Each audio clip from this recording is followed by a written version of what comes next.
चलिए आज इतिहास के एक ऐसे दमदार विरोध प्रदर्शन की कहानी सुनते हैं जो किसी हथियार से नहीं बल्कि एक बहुत ही साधारण रोजमर्रा की चीज से लड़ी गई थी, और वो चीज थी नमक।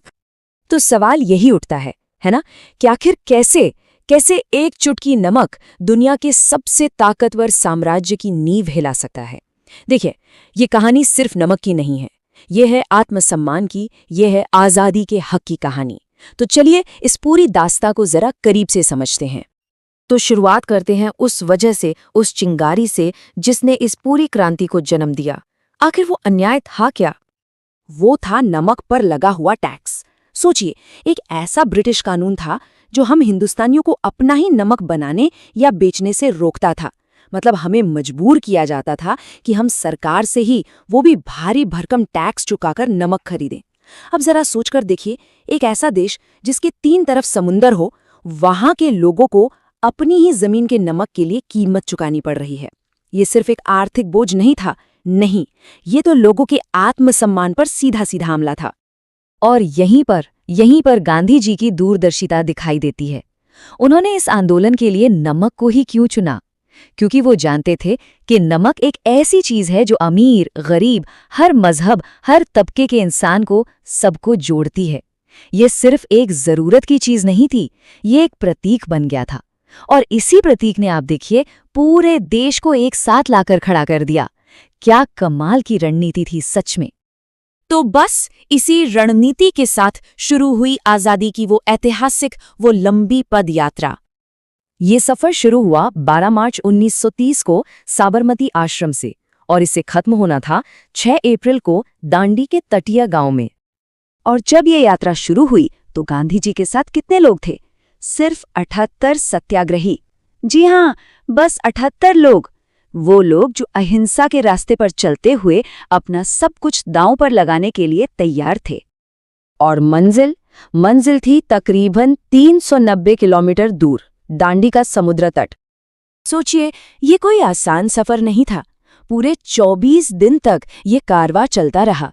रास्ते में गांधी जी जहां भी किसी गांव में रुकते, लोगों से बात करते, आजादी का संदेश फैलाते। और फिर जो हुआ वो वाकई में कमाल था। वो 78 लोगों का छोटा सा समूह देखते ही देखते हजारों और फिर लाखों की भीड़ में बदल गया। ये सिर्फ एक मार्च नहीं रह गया था, ये तो जैसे पूरे देश का जागरण हो रहा था। और फिर इतने लंबे सफर के बाद आखिरकार वो दिन आया, वो पल जिसका हर किसी को इंतजार था। तारीख थी 6 अप्रैल 1930, जगह थी दांडी का समुद्र तट। 24 दिनों की लंबी पदयात्रा के बाद हजारों की भीड़ समंदर के किनारे खड़ी थी और सबकी नजरें बस गांधी जी पर टिकी हुई थीं। और फिर एक बहुत ही शांत, बहुत ही साधारण से काम के साथ इतिहास का एक बड़ा कानून तोड़ दिया गया, नमक कानून।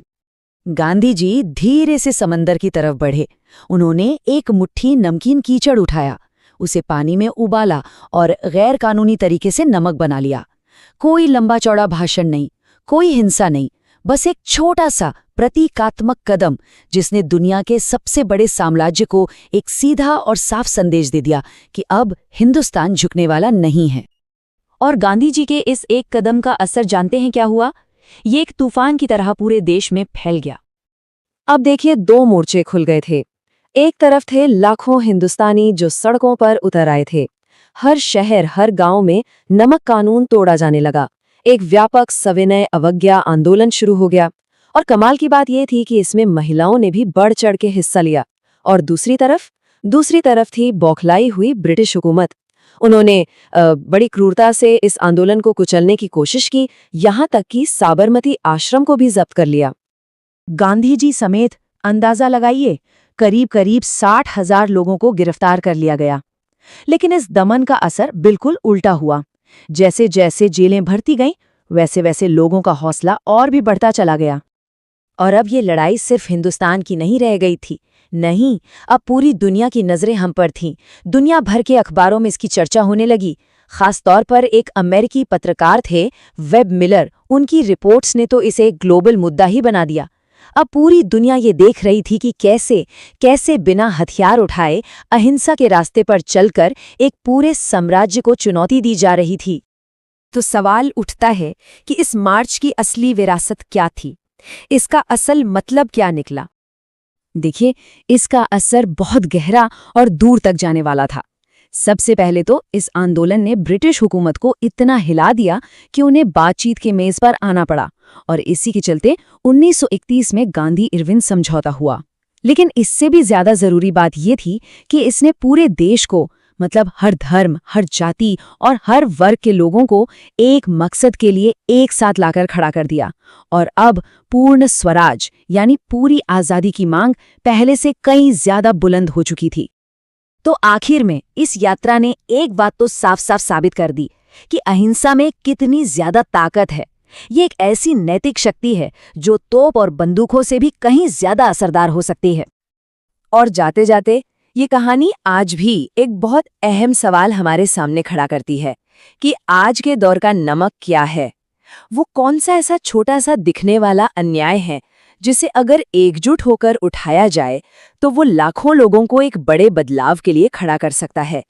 ये एक ऐसा सवाल है जिस पर हम सबको सोचना जरूरी है।